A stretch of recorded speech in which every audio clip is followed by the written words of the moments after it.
Hello friends, welcome to our channel. ఇది నా first video, అందుకే వినాయకుడు గిఫ్ట్ కార్డ్తో స్టార్ట్ చేస్తున్నాను. జనరల్గా మన అమెజాన్లో ఫిజికల్ గిఫ్ట్ కార్డ్స్ అని చూస్తాం కదా, అవి ఆర్డర్ చేసినప్పుడు మనకి ఈ విధంగా వస్తాయన్నమాట. సో ఇదంతా ఫిజికల్ ఓవర్వ్యూ ఇలా ఉంటుంది. సో లోపల ఓపెన్ చేస్తే ఈ విధంగా ఉంటుంది అనమాట గిఫ్ట్ కార్డు. సో దీని బ్యాక్ సైడ్ స్క్రాచ్ చేస్తే మనకి గిఫ్ట్ కోడ్ అని వస్తుంది.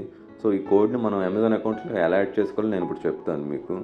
ముందుగా మనము అమెజాన్ అకౌంట్లోకి వెళ్ళాక ఈ కింద 3 లైన్స్ క్లిక్ చేస్తే పైన అమెజాన్ పే అని ఉంటుంది కదా, అమెజాన్ పేలోకి వెళ్ళి కింద స్క్రోల్ చేస్తే గిఫ్ట్ కార్డ్స్ అని ఉంటుంది అనమాట.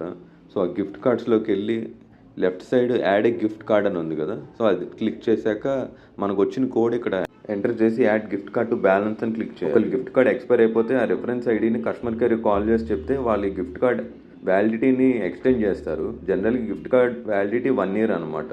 ఈ వీడియో కనుక మీకు నచ్చినట్లయితే లైక్ చేసి మీ ఫ్రెండ్స్ అండ్ ఫ్యామిలీ మెంబర్స్తో షేర్ చేయండి. Thank you for watching.